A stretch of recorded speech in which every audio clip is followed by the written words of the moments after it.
Rusty Wallace got caught speeding coming out the end. Guys leaving lug nuts loose, leaving the catch can not attached to the car properly. There are mistakes that you can't make. This is the pressure on these crews right now as we look at, that's Kurt Busch's crew. A minute ago, it was Greg Biffle's crew. So all these guys are sitting there basically just being really nervous about what they've got to do, realize that this may be their last stop. Part of the crew, part of the team. Let's listen in on Greg Biffle's communication moments ago. Pit road opens. 4 tires. Pack it full, guys.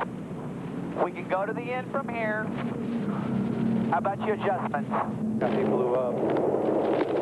Just 4 tires, Doug. Go quarter pound out of the left side. Pit 4. All right. Posted the communication. Well, it sounds to me like his driver knows exactly what he wants to do. He's just trying to get a little bit more grip out of his left side tires. Let's check in with Matt Yoka. Matt? And Chris, they've already called an audible from that earlier change. Now, Greg just wants to shuffle the air pressures ever so slightly in the right front and left rear. Also, they're not going to go with any kind of wedge adjustment. They feel like it's overcast enough, and this is the conditions they're going to see all the way to the finish. But he is making a comment that he does see a little trail of oil up to the wall. NASCAR officials got the oil coming off the wall from Casey Kane, but Greg says there's still a trail leading up to the wall. He's passing that on to NASCAR officials so they can also put some speedy dry down there as well. And I think the big thing going on right here, we've been talking about it these last few laps. If you notice, the air temperature has actually come up, but because turn 1 and 2 is in shade, look how much it's cooled down since the start of the race. Now we have a little sun on 3 and 4, but I think the big key is how much turns 1 and 2 has cooled down. It has definitely changed the way these race cars are driving. And you better change your race car accordingly. If you keep doing the same thing and this temperature cools down, the cloud and overcast, you'll get behind here and they'll outrun you.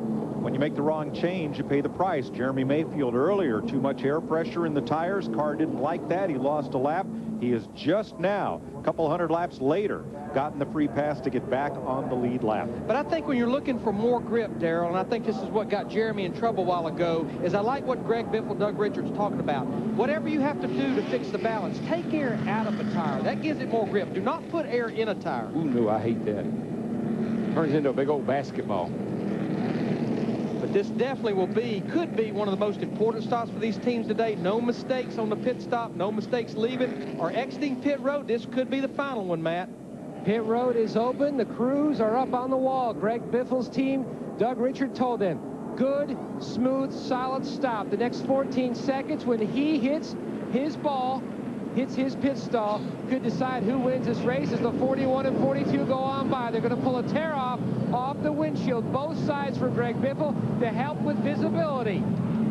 Good solid stop so far to Jeannie's Alaska. A very quiet green flag run for Jamie McMurray. In this case, quiet is good. The car much better. They're going to make an air pressure and track bar adjustment. Biggest concern, he can't see out the back window. The cooling hose is loose. He's asked his spotter for more help, Steve. Kurt Busch has his service complete, just half a turn of wedge. He's battling a tight race car. Dick. Casey Mears is having the best day of his entire career. Will come out of the pits in at least second position. Once again, they have made minor adjustments to that car to try to tune it up because so far he has not been able to pass Greg Biffle. There you see the race off pit road. Tony Stewart in that 20 car gaining 2 positions. See some of the losers. Jimmy Johnson losing 2 spots. You see Michael Waltrip losing 1. Mark Martin gaining 1. This will be the time on pit road, including that pit stop. Tony Stewart right there gained those positions, as well as Rusty Wallace gaining some. You see the real losers, Kurt Busch and Jimmy Johnson. A tire rolled away from Dale Jarrett's pit, so he'll go to the back on this restart. 57 laps to go in the Samsung Radio Shack 500.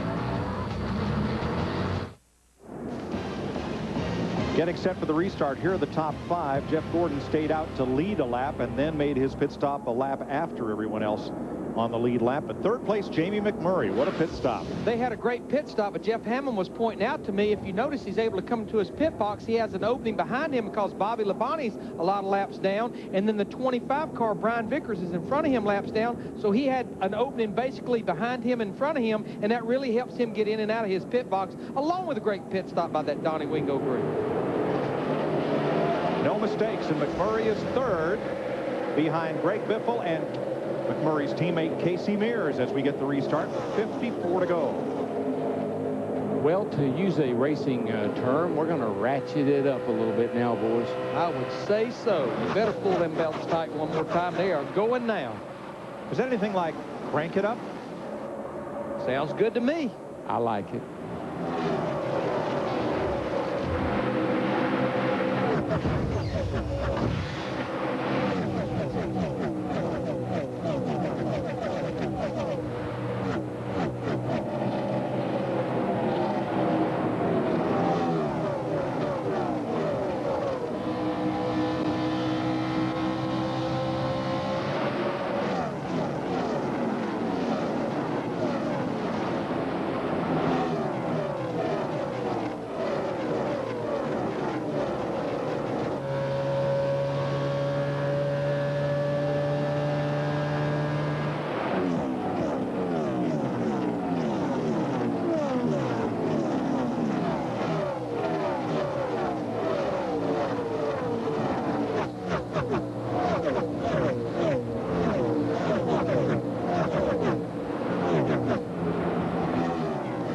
Prevailed that fifth place battle. Dale Jr. 6th, Jimmy Johnson 7th, but still two big knots of cars mid-pack. Dick Berggren, what about our point leader? Well, Jimmy Johnson didn't have as good a pit stop as he has been having all day. He came in fourth, Mike, and he went out 7th. The problem, front tire changer Shane Parsnow fell. Cost him 3 positions. But DW, you talk about ratcheting it up. Greg Biffle in first, Jamie McMurray in the 42. 283 laps into this race. They just ran the fastest lap they ran all day long. Well, I tell you, that 16 car, if you think back to California, the race he won, you think back to Atlanta, the race he almost won, and now today, they have been on a tear, that team has. Elliott Sadler underneath Kevin Harvick's 29. 17 comes with him. Matt Kenseth, that's for 12th place. See a bunch of cars here that's still on the lead lap. See Jeff Burton in the 31, Kevin Harvick in the 29, and we're riding with Sterling Marlin in the 40 car. All these cars still on the lead lap, as well as Carl Edwards in the 99 car. Well, some of these guys that were getting passed all day long are all of a sudden they're starting to pass people back. So the adjustments that they've made, the track temperature cooling down, some of it's going to play into somebody's hand.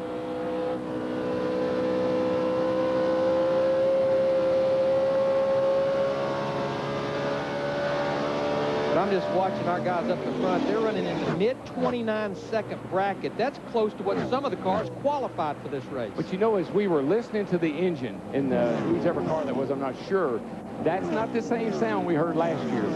Remember last year it sounded like a bunch of bumblebees.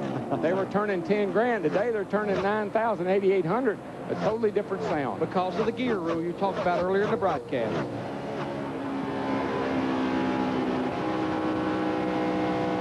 Bill Elliott. Now he's got I think he might have a problem. And look at Darrell, 7,400 RPM.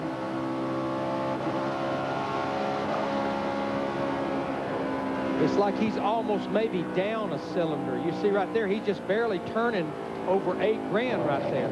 Trouble for Stewart, or did Dale Jr. just get a run on him? Jr. got the bumper up under the back of him, didn't touch him, but slid him up the hill.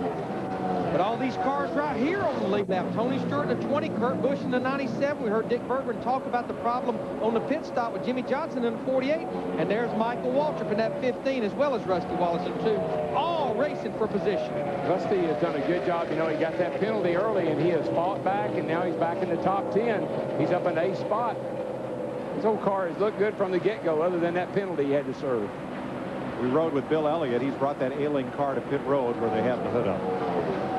So Greg Biffle with 46 laps to go out in front of Casey Mears. Mears was quickest the last time by, 29.87 seconds, and that gap stays constant at just right about half a second, 0.6 of a second. I just can't help but think back to Atlanta. It just keeps coming in my mind about the 16 car. How great it was all day long until the last pit stop. They were afraid to do very much to it because it had been so good. Other people adjusted and caught him, and he was shocked when he didn't win that race. But Darrell, Mike, I know we have 45 laps to go, but I'm so impressed with Casey Mears and that 41 team. You got a half a second lead over second place, and you got 3.4 to third. Doug Richard giving that information to his driver, Greg Biffle. But these guys, they like you say, sometimes they almost like they hunt trouble. They got in trouble with a cut tire on Friday, unload a backup car. This could be the best run that Casey Mears has had his entire career right here. Oh, no question. His best finish is 4th. Here he's running 2nd and well within sight of the leader. I think back again to Atlanta, which is a sister track to this one. A couple of years ago, he had a shot at winning Atlanta, had engine failure late in the day. Now, it was mentioned it's his mom's birthday. Well, his mom and dad are at every race, and they are just very much a part of his racing life. And they are, of course, his biggest fans. Yes, they are. So that would be big. His dad, Roger, drives his motor coach for him. And I talked to Casey yesterday, and you could just tell his confidence was at an all-time low. All it would take is a great run here today. That confidence could go straight up the meter. Plus, he's got to pay for that new Viper, which my son Scott loves because Casey does peel-outs with it. That's cool. Another Casey has not fared so well today. Jeannie?